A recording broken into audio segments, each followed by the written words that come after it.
Welcome back to another technical deep dive here in the debug zone. Today we're tackling a big question and breaking it down with insights from other users. Hopefully this clears up some misconceptions and helps you get the answer you need.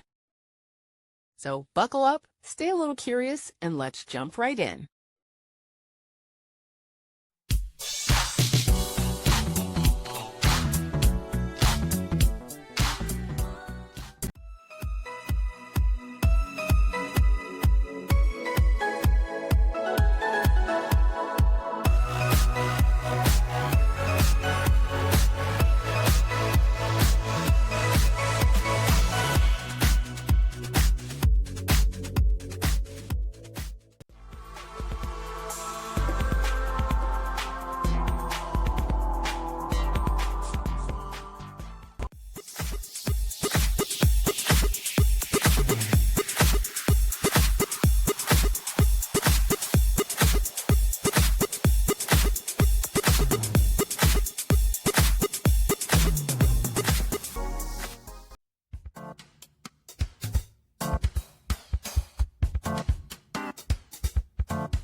And that's a wrap.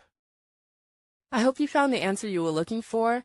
If you did, take a second to hit that subscribe button. It really helps out. And let me know in the comments which solution worked best for you.